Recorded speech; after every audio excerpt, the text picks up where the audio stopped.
Yeah, good afternoon, ladies and gentlemen. Thank you very much, Thomas, for the introduction. So I will talk about hydrogen production and hydrogen storage. We heard this morning about electrical storage, so from electricity to electricity, and then from heat to heat. And now we go from electricity to synthetic fuel, and the simplest synthetic fuel is hydrogen. This morning, Pascal Herring said 300 watt-hours per kilogram is a really good number.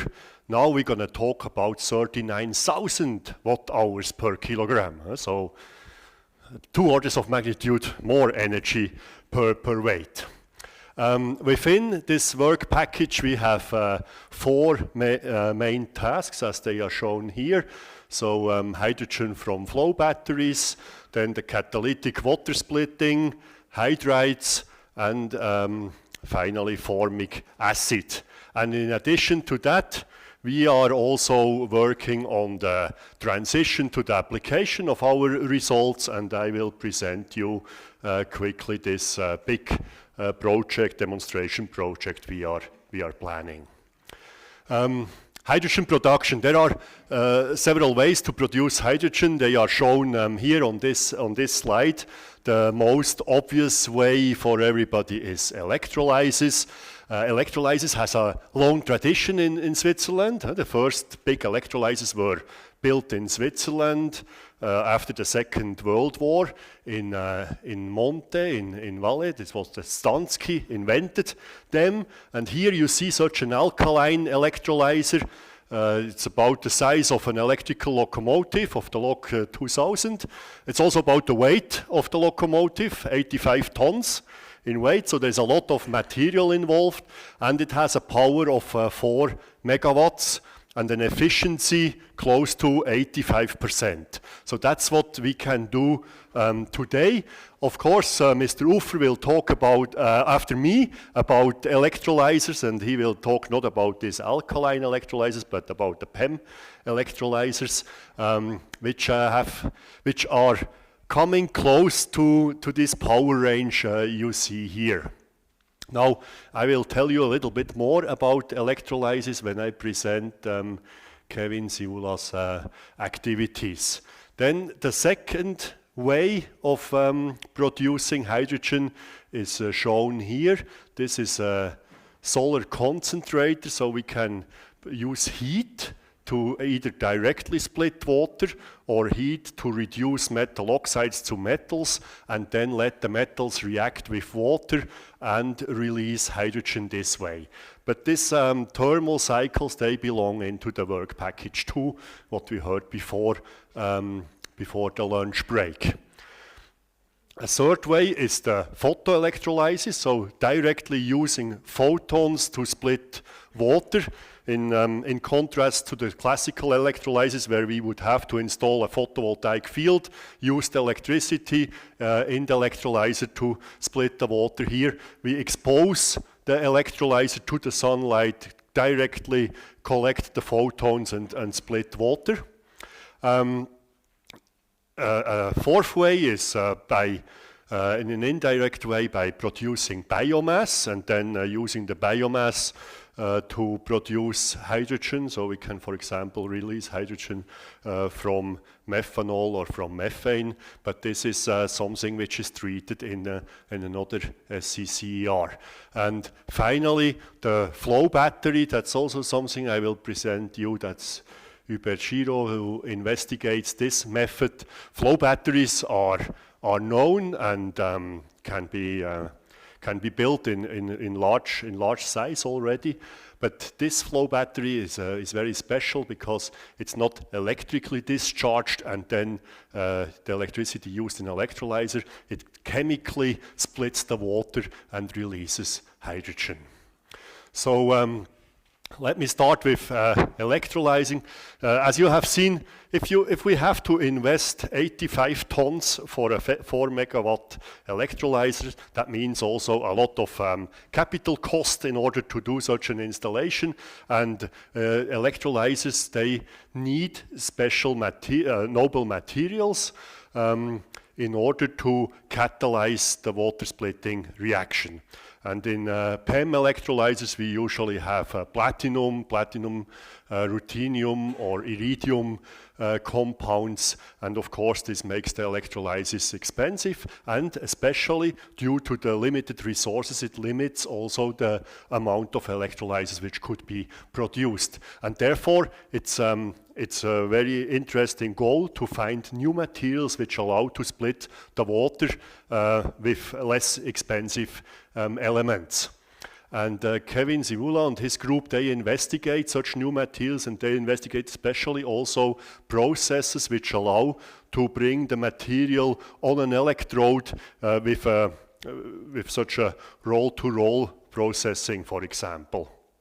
And recently they found a new catalyst, molybdenum sulfide, which allows to split water, to reduce water, and you can see here in this figure, this is current density versus the voltage, and for several cycles, this catalyst has the advantage, it even improves while you are using the catalyst. Usually we have a degradation, but here you can see the overpotential decreases by cycling it, and of course this is a big advantage. And now with the improved layers, we are close to lower voltage we are used to have with the noble metals. Capacity building, something very important in the SCCR. You can see here are already 2 researchers financed by SCCR, and an additional one is redirected, so there are already 3 people working on that subject. Let's go to the second way of producing hydrogen, completely new method using this flow batteries. And the advantage of such a flow battery is, first of all, we decouple the storage from the power. So we can design the cell for the power needed, and then basically add tanks as large as we want in order to give the capacity to the battery. They are completely reversible and can also change the direction, the charge from charge to discharge very quickly. And this way we can efficiently store electricity and then on demand produce directly from the stored materials hydrogen and oxygen. And that means we could couple the battery to the network, and always when we have an excess of electricity available, we just charge the battery, and as soon as we are reaching full charge of the battery, we can produce hydrogen in order to have an energy carrier with the stored energy. And this is already quite advanced. Recently, this flow battery here was installed in Martigny in a new test or demonstration facility, and I will show you at the end one picture more about that. This is part of this demonstration and is operated now in a larger scale. You can see here already 10 kilowatts of power and 40 kilowatt hours of storage capacity. So this is a far above lab scale investigation. Here you see that the facility, the building, this is the container containing this redox flow battery, and here you can see the catalyst where hydrogen evolves from the catalyst. Yeah, that's the process. And here again there are 4 researchers now working on that subject and further develop it.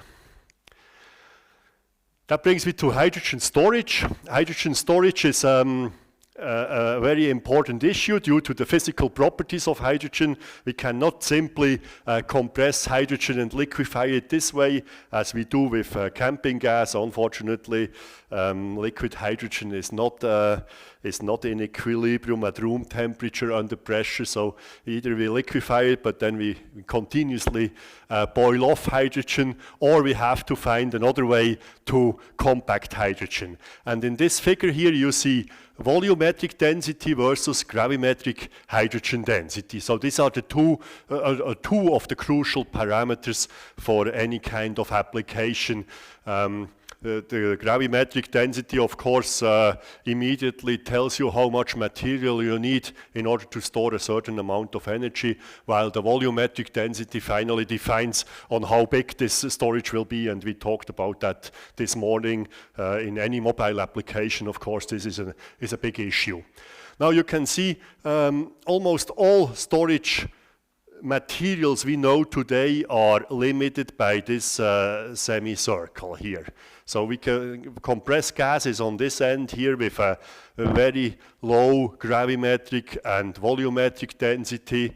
And then here we have the formic acid, other organic compounds, then the carbohydrates. So this is our food, that's the hydrogen density in food.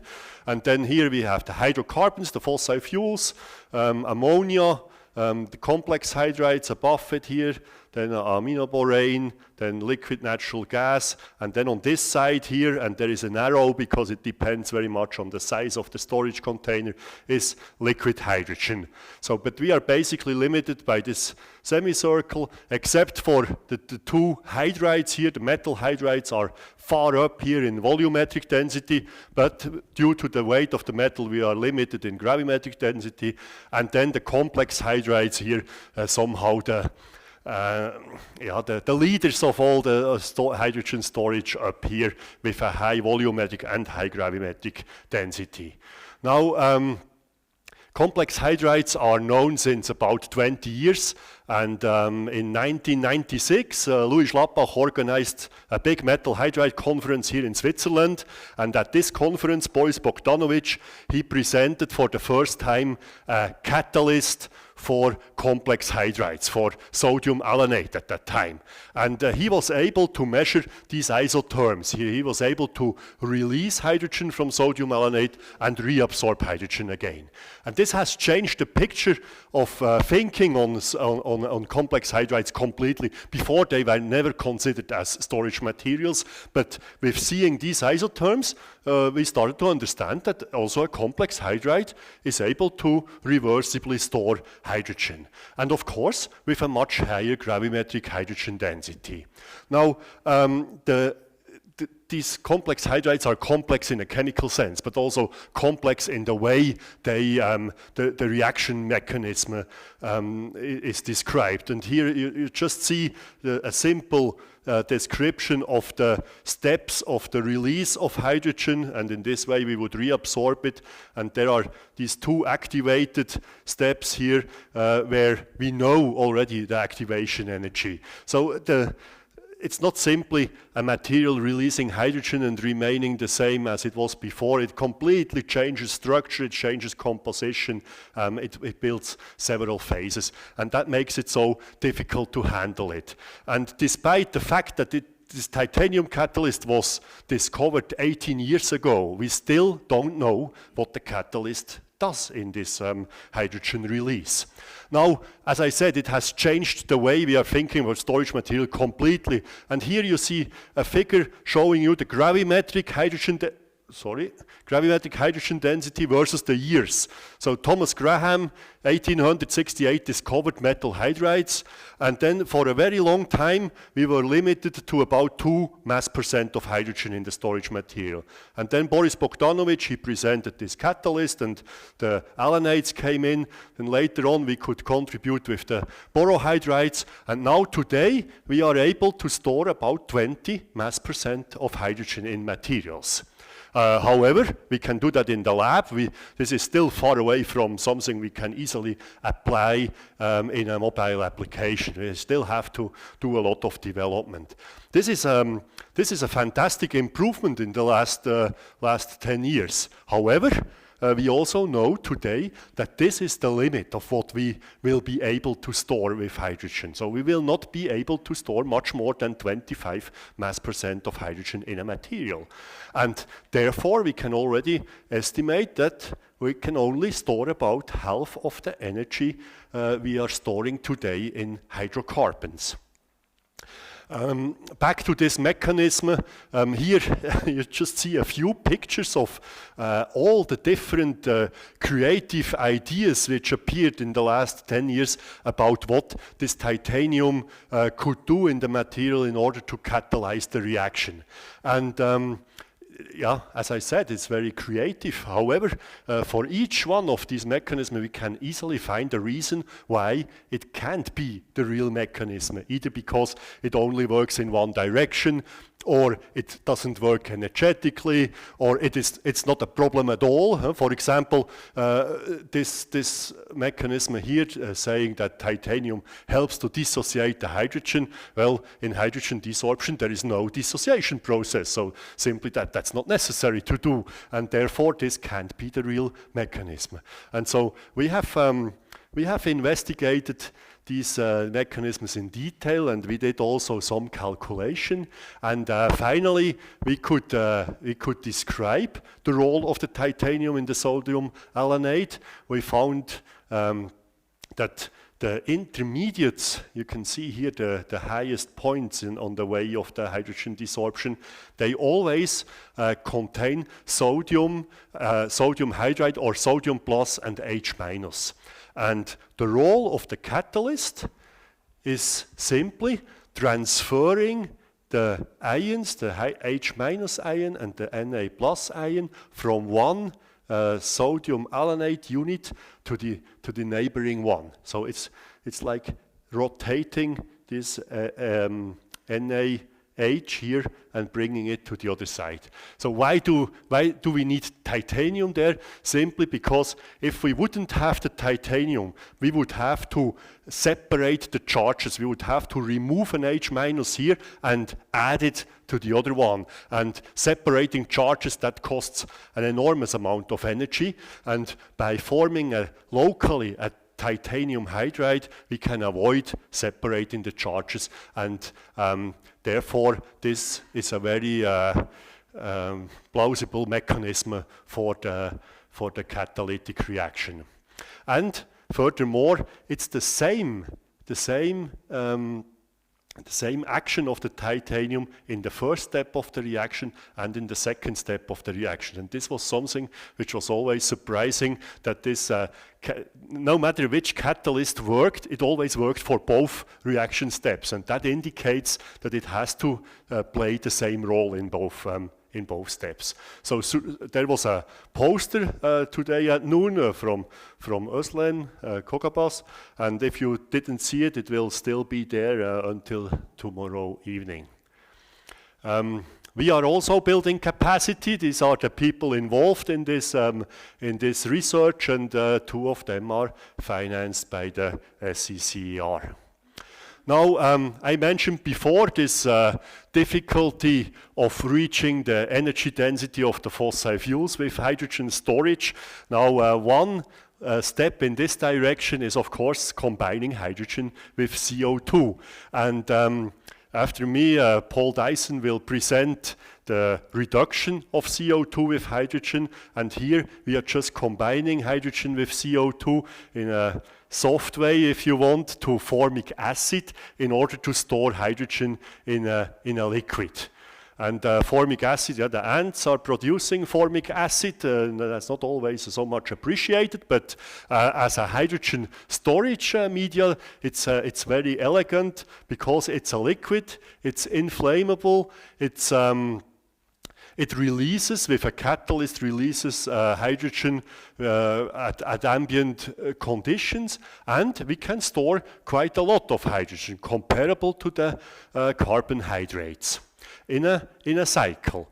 So we need, on one side, we need the hydrogen to form the formic acid, and on the other side, of course, we need the CO2. Now, CO2 is one of the few resources which becomes more abundant with time. This is a big advantage.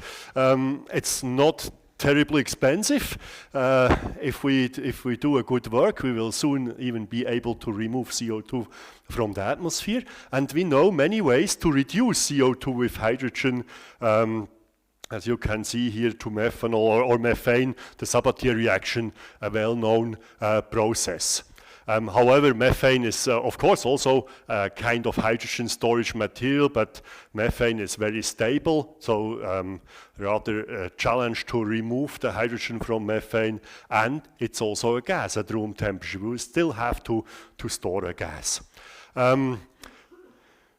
With formic acid, as I said, we can reversibly form the formic acid and release the hydrogen again. And in water, this reaction is has a negative. The free gives free energy, so it means it spontaneously forms from CO2 and hydrogen the formic acid. And if we apply the right catalysts, and the main challenge here is, of course, to develop new effective catalysts in order to do that reaction efficiently. And here is an example of such a homogeneous catalyst which allows to absorb and release hydrogen into formic acid. Here are two new collaborators in the SCCER working on that subject. And that brings me to the demonstration project. This will be, or is planned to be installed in Martigny, in the building I showed you before. And in Martigny they are treating wastewater and produce methane from it, biogas. However, when we produce methane, then we produce also a large amount of CO2. And then we either have to separate the CO2 from the methane, or the amount of methane which can be injected in the network is limited by the CO2 concentration we are building up.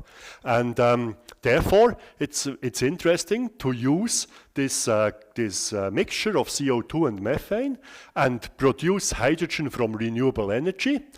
Go into a flow battery, then you saw the direct process to hydrogen, or discharge the flow battery into electrolysis, store the hydrogen in a metal hydride, or compress it.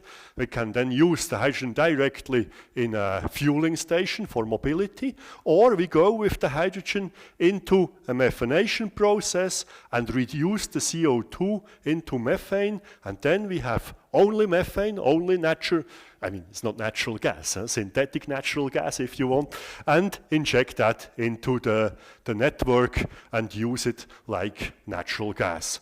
So this is in planning. Part of it, the flow battery, is already installed there, and we are now working hard to realize that as soon as possible. And this will be one of the largest demonstrations of storing renewable energy in natural gas in Switzerland.